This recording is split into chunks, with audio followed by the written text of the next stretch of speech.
ஏய் அதுல அவ்வளவுதான் இருந்தது. நான் 500 ரூபாய் வச்சிருந்தேன் உள்ள. 500 ரூபாவா? 500 ரூபாய் வச்சிருந்தா 50 ரூபாய் எடுத்து கையில நீட்டி. சத்தியமா ராதா இதுல 50 ரூபா தான் இருந்தது. இதுவே இங்க ரயில்வே ஸ்டேஷன் பஸ் ஸ்டாண்ட்ல வந்து பிச்சை எடுத்த மாதிரி ஒரு நாருது நோட்டு. காசு கேவலப்படுத்தாதடா. ஐயோ இந்த காசு உங்ககிட்ட இருக்காடாப்பா?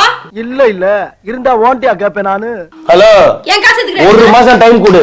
நேரா கேரளா போறேன், லாட்டரி சீட் வாங்குறேன், கோடி ரூபாய் சம்பாதிச்சு வரேன் பாரு. அப்படியே விடிஞ்சிட்டாலும் ஆமா நீ சம்பாதிச்சிட்டாலும் அப்புறம் அவ்வளவுதான்.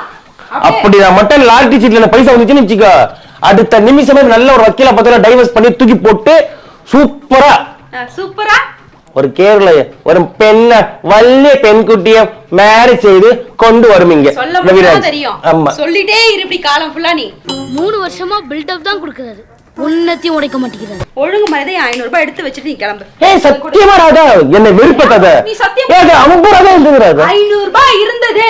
எனக்கு தெரியும். நான் எவ்வளவு பைசா வச்சிருக்கேன்னு எனக்கு தெரியும்.